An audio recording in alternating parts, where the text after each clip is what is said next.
Hey everybody, it's your old pal Chuck, and I'm back with another review. And today we're taking a look at from the Transformers Rise of the Beast line. These are the 2-in-1 transforming masks of Bumblebee and Optimus Primal.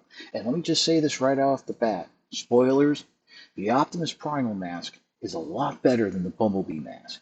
It's a better figure, it fits an adult face a little more comfortably, even though both of these are meant for children. And I've just been having more fun with Primal than, say, Bumblebee. Now, I got these masks off of Amazon. They're retailing for around $35 each, although Amazon, with their price algorithm, have been nickel and diming certain figures, and the Bumblebee mask was a little bit more. You can also find these at brick and mortar retail, such as Target, Mayors, and Walmart. I know they're showing up in Target and Mayors right now, and Walmart is slowly putting out their Rise of the Beast product. Now, starting off, let's just go through some generalities. Right off the bat, as I said, these are meant for children. These are meant to fit children's faces. That's not to say adults cannot wear them, but it will be very uncomfortable. I will be posting some photos that I've shared to social media of me in both Primal and Bumblebee's masks to my community tab on my YouTube channel so you can see how it fits. Few things to note. Number one, if you wear glasses, forget about it. You got to take them off.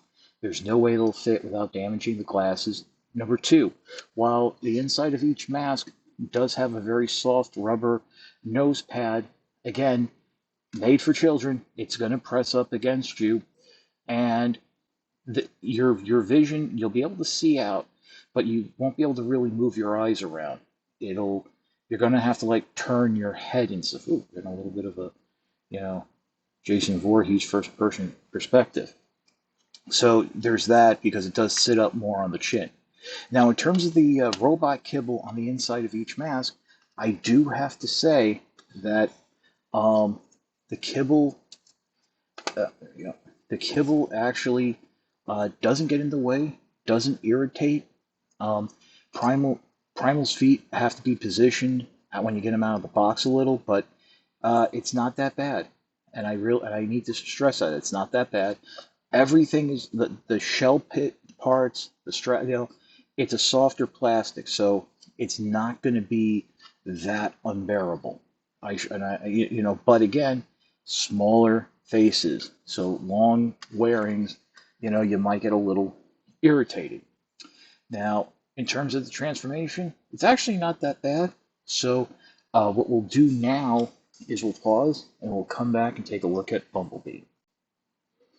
Okay, as I mentioned in the beginning, Amazon is actually upcharging on Bumblebee a little, and that's a bit annoying. But this is $35. Whether or not you feel it's worth the price is really up to you. But first thing you should know is also on the bottom of the tray in Bumblebee's box are the two ear flaps here. So you make sure you remove them, snap them into place. Start the transformation, turn the mask upside down, come around the back here. There's a little notch, and that will help bring up Bumblebee's head. The head is one piece, same as on Primal, doesn't rotate. Next, what you want to do is begin to separate the arms.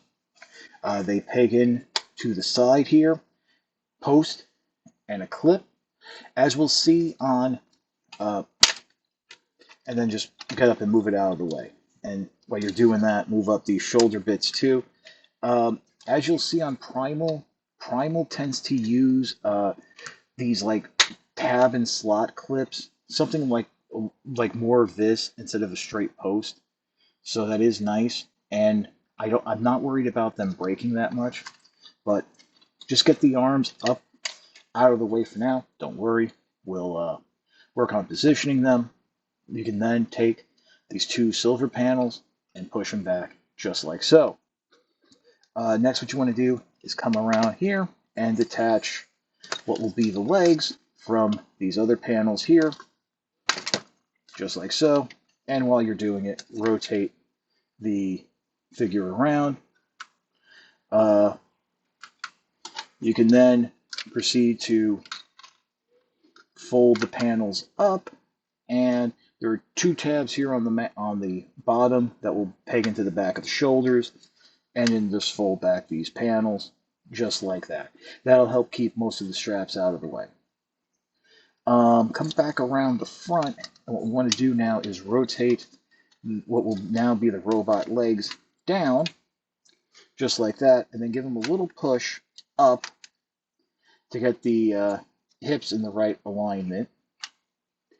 Come around the back, flip up these back panels. Are they supposed to? No, that locks up the legs. Just fold them up like that. Next, what you can do is rotate the lower legs outward, straighten them out,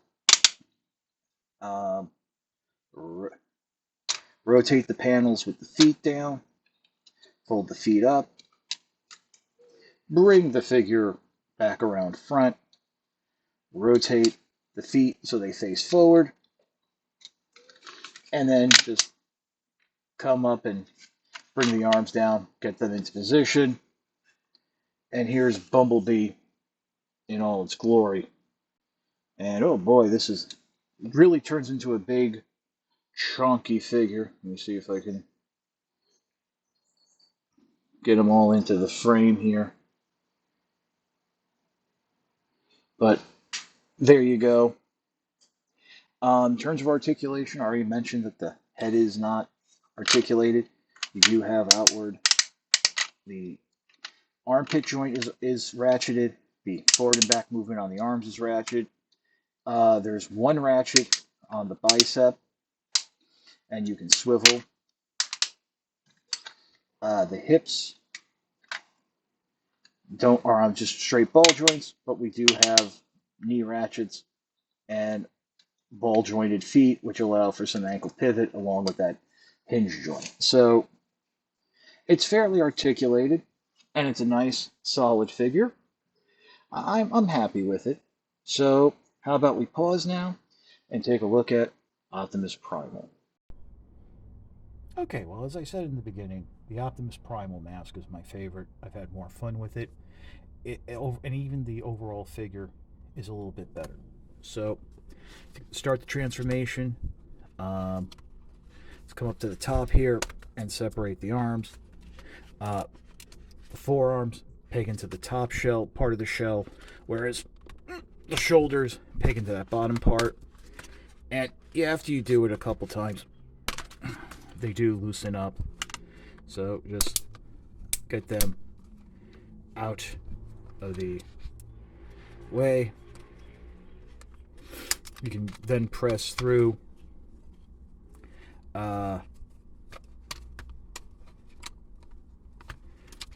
And then what you want to do now is come around and separate these panels here. Just these peg into the feet. That's a little bit of a tight spot there, but once you do that, what you're going to be able to do now is make sure try to keep the strap like flat against the nose guard. Bring this whole section down. There are 2 posts there. They're going to go right into the chest. So there's Primal's head, and you can fold these back, and these actually will help pull back on the straps. So that's actually kind of neat. And unlike Bumblebee, the straps are not attached to the arms, so you have a little more range of mobility in the arms. So just keep that out of the way. Bring the arms down again, just keeping them out of the way. Don't drive yourself nuts.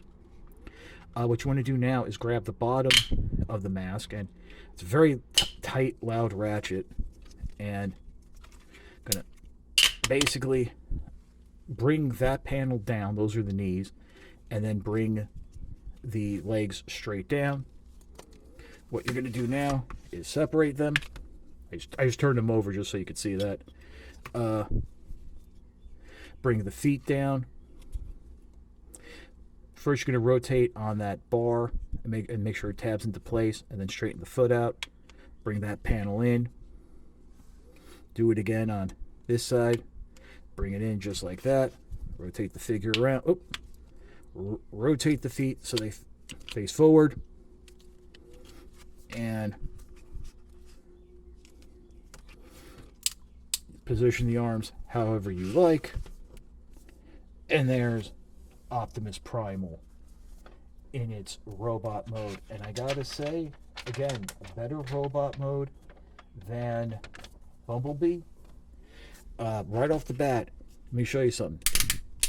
Ratcheted waist joint. That's really cool. Ratchet here in the shoulders. Soft detent on the armpit joint. Ball joint there at the elbow.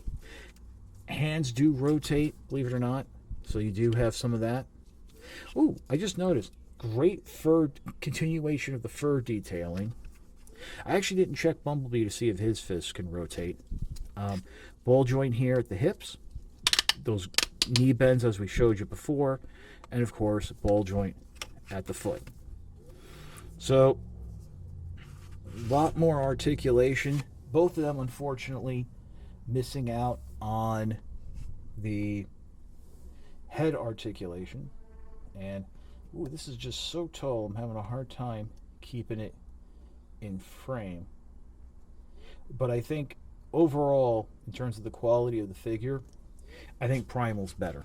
A little denser, and I think you can have a lot more fun with it, wearing it, and playing with the figure. So how about we pause now, and I'll come back with my final thoughts. Full disclosure, I did check. Bumblebee's fists are molded into the side of the forearm so they cannot rotate. And as you can see, Bumblebee, even with his legs spread out the way I have him right now, is a little bit shorter than Primal. These are fantastic figures. I'm really happy to have them. If you're only going to buy one, I'm going to recommend it. Get Optimus Primal. If you have to wait for a sale or a coupon, fine. But definitely going to have a lot of fun with it. Kids are going to have fun with it. And that's what's important. But both aren't that bad. That's about it for the review. If you like this review, please consider liking, commenting, and subscribing. I will always appreciate the views. The likes, comments, and subscriptions help to communicate to YouTube through their algorithms that my channel should be exalted and held upon high. If you want to make the ultimate sign of support, I do have a Patreon. It is www.patreon.com/ChuckDog1999. All I ask for is $1 a month, $12 a year. No thrills, no tears, no special rewards. All you're doing is helping me help you to help me help you bring figures like this to you, as well as keeping up the infrastructure of the channel. But as I always say, if you can't afford the $1 a month, $12 a year, your views are more than thanks enough. Patreon is just a cherry on top of an already generous sundae. That's about it for the review. This is your old pal Chuck for Bumblebee and Optimus Primal. We will see you next time.